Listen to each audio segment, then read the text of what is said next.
Hi, my name's Sian Burton. I'm the commercial director here at Kiero, and today I have Patrick with me from Mercia Resorts. Hi, Patrick. Hi, Sian. Good morning. I'm Patrick Flynn.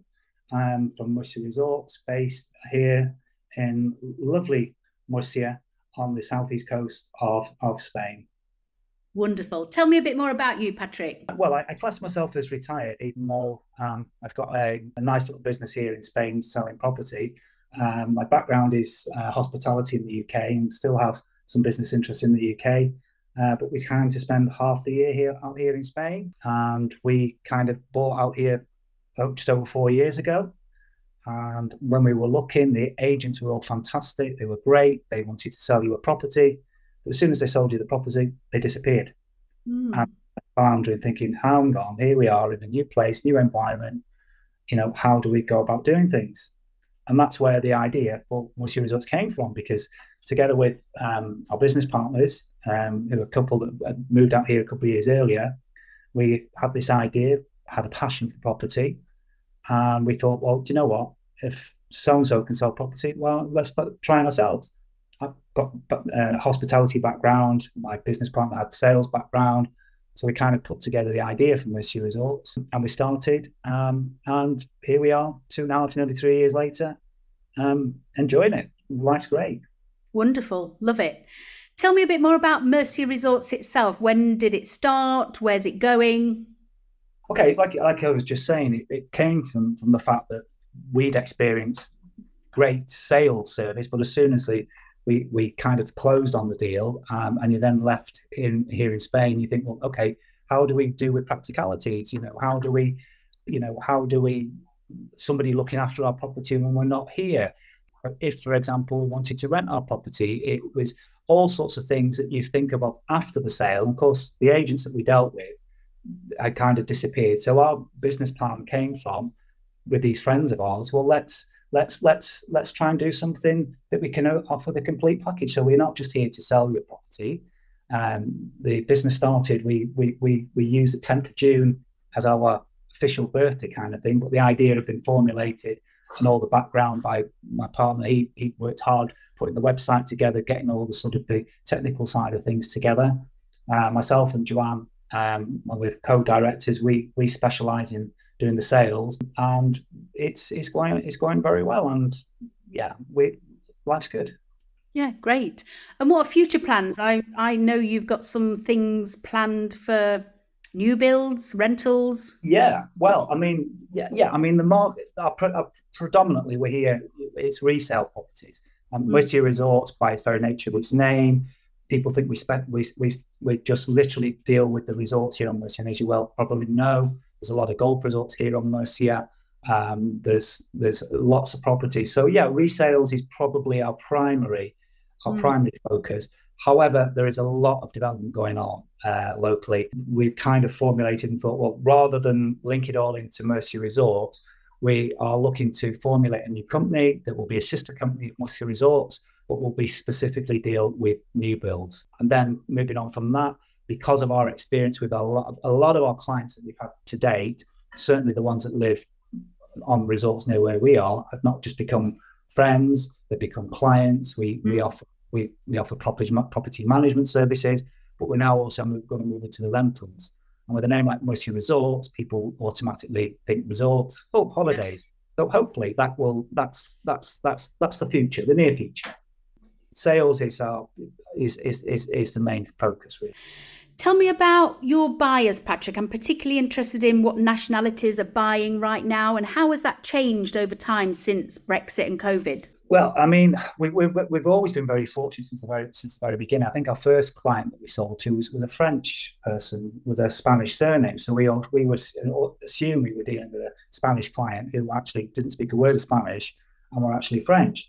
So we've always had quite an eclectic mix. It's all mainly Northern Europeans. A lot of British clients, yes, a lot of British clients we had. That's, I think, maybe due to the fact that we tended to do our marketing. We aimed it more at the British market because it was a market where we came from. But since Brexit, well, let's go back. Brexit Brexit's in the past now, and obviously you've got the limitations of people staying here. I do think that to a lot of properties coming on the market to be sold, a lot of people that probably outstayed their welcome. COVID then obviously was the other biggie recently. But surprisingly, we sold several properties during COVID where people didn't even come out to view. They just did video walkthroughs and bought without seeing, want a better word. But I would say the last 18 months, the amount of British buyers has dwindled. I think that's due to the economic climate in the UK, interest rates. Things are quite tough, as a lot of people may know, in the UK. So, second homes might not be high up the list of priorities. But for us, we're very fortunate because we have our shifted. We get a lot of Czech clients. We get a lot of clients from the Czech Republic. We get a lot of clients from Belgium, from Holland, Scandinavians. So yeah, it's quite varied. In fact, I'm actually dealing with a client I've actually been on this morning. She's based in New York. So she's looking to relocate from New York. So yeah, it's quite a varied client. Tell me about your biggest challenge right now. What's going on that's a challenge for you? I think if you kind of look at the markets that we heavily advertise in, the UK is probably one of our, like I say, main markets. As I've just said previously, I think the biggest problem there is a lot of people maybe interested to buy and are looking to buy. And you can always tell if it's raining in Manchester on a Sunday afternoon because the amount of inquiries that we have. But yeah, we have to filter through all that. But I think the UK market is probably a big challenge at the moment. But yeah, I mean, I'm sure it will bounce back. There are still people that are serious about buying. There's a lot of people, maybe sort of, the age of the pension now, where you can take out your pension a little bit earlier. So you're getting a lot of people that probably taking something out of the pension pot have always wanted a place in the sun, or a home in the sun, I should say. And maybe now there's time to buy. So that has probably been the biggest. That's probably been the biggest challenge. But that's countered by the amount of inquiries and clients coming from other parts of Europe. Yeah, elsewhere. On the opposite of that, what's exciting you in the market right now? Exciting as well, as I just touched on there briefly as well. There is the building amount of new builds that's going on here, and certainly around the Mustia area at the moment is great.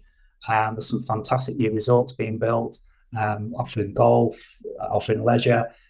So to us, we're seeing that as probably, a direction to go into to be more specific with the new builds and sort of go in that direction. So that's where we're going. So hopefully that will be exciting. I mean, but life in Spain's exciting anyway. Why wouldn't it be? Look at the sunshine. 320 plus days of sunshine. How can you complain? If we could cut February out of the equation, would be great. I mean, cold enough for the year, but hey ho, it's only 28 days. Well, that's okay. That's a nice reminder how beautiful the rest of the year is. Absolutely. But it can get too hot in the summer. It can. That is the other downside. Yeah, but you acclimatise. Yeah, of course you do. It's like everything. I mean, we've had family over the last couple of days, and whereas they're great, they're sat outside at the evening, I'm sat with a jacket on because I feel it's cool. But you become acclimatized. Patrick, that brings me to the end of my questions. There is one thing I would like to ask you that's aside from what I normally ask. I was speaking to your account manager the other day, and she was saying that you had a property appear in the newsletter that was on a weekly basis, and it did extremely well. How many inquiries did it get? Well, I don't know about inquiries, but I know I had about 450 emails, and it was really absolutely fantastic for us. I mean, and I tend to deal with all the emails personally. So if an email comes in at 10 o'clock at night, I will try and answer it there and then. Between, whatever time it went live on the Sunday evening, within sort of 12 hours, there was 450 email inquiries, which was absolutely fantastic, which indirectly led to a couple of other sales as well. So it does prove that the value of maybe taking a little punt at the newsletter every now and again certainly worked for us. Fabulous. Yeah, let's do that again.